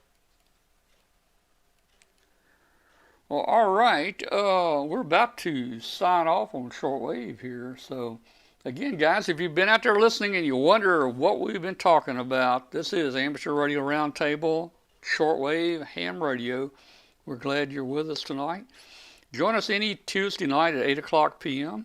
Central Time. Just go to w5kub.com, and we'll be glad to have you there. Glenn, anything else we got going tonight? We got 6 minutes till. Well, I can fill up about 30 seconds of it. All right.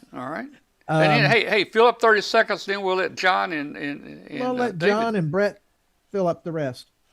Yeah, go ahead. What do you got? Just wanted to say that those of you going to Dayton this year, please make plans to drop by. I'll be doing an Arduino forum at Dayton, and they promised me the big room, so they won't be turning people away this year. Okay, that's cool. That is a big room. I gave one a couple years ago in that room, and it holds a lot of people. Last year, the room they had me in was so small that it overflowed, and they had to turn people away because of the fire regulations. Oh, that's terrible. So Terrible. They promised me this year I got the big room. All right. Well, I don't know if George from Conway N5GC is in here, but hey, thanks for the scope, man. It works great. Ooh, okay. Hey, John. Thanks for sticking with us, John and David. Thanks for sticking with us here. And John can tell you this is way past my bedtime. When I run the nets on Tuesday nights and it gets about 8:45, I start getting sleepy. So you guys kept me up, and it's been a good time. I promise you. Well, but I will be asleep in about 10 minutes. I've fallen asleep on the show once or twice. Oh, myself. yeah. Hey, one time Glenn fell asleep on the show, and we were trying to wake him on the show. We didn't know whether to call 911. We were thinking, do we call 911? Has the guy had a heart attack? And Glenn, wake up. Glenn, wake up, Oh, man, that was funny. It was funny. Well, I want to appreciate you inviting me to tell you how much I've enjoyed being on the show tonight. This has been just wonderful. I think this is one of your better shows, and I'm not saying this because you spotlighted the Hamfest. I mean, this is one of your better shows. I really did enjoy it, especially the video and the walk around, because I got to see some stuff that I didn't get to see at the Hamfest, and I was there. I know it. I know. Yeah. That stuff went really, really quick, and thanks again for inviting me, and I really do appreciate it. Well, you're welcome, man. And I hope you guys can find time to come back. And I'm still waiting on the FCC to contact you guys to get you to change your schedule for your net, because you are interfering with our show. You're keeping a lot of people from watching our show, and the FCC, that's just one of the main things they don't like is interference. So you'll be hearing from them. There's just one problem with that, Tom. You'll be hearing from them. What's that? They can catch us on the replay. Well, they can. They can. Now, guys, Riley Hollingsworth, who used to be the general counsel to the FCC, chief counsel of the FCC, he's tried to be on our show. He just can't find time. He was going to be a regular on the show. And if I can get Riley back on here, then we'll have better contacts within the FCC there. So anyway, we're going to get you guys to change your date and time there, if you will. I'll try to let you know if I pass my amateur extra here. Let us next know. Club date is March it's the third Tuesday of the month in March. So I'll let you know if I pass it. I think you'll pass it, and especially just take some of the practice test, and if you can take the practice test and pass it every time, you'll pass it. That's no problem. Well, good luck on it. Everybody, thank you for joining us tonight. We had a great time. We're going to go ahead and sign off, and we will see you next week, I guess. And let's see, we're going to end this with Glenn, I think. Here we go. So you're saying I can ask this cat any question? The cat is connected to the computer. You just type in the question, it will read his mind. There the answer comes.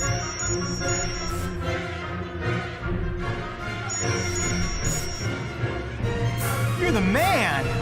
I've been looking for this for weeks.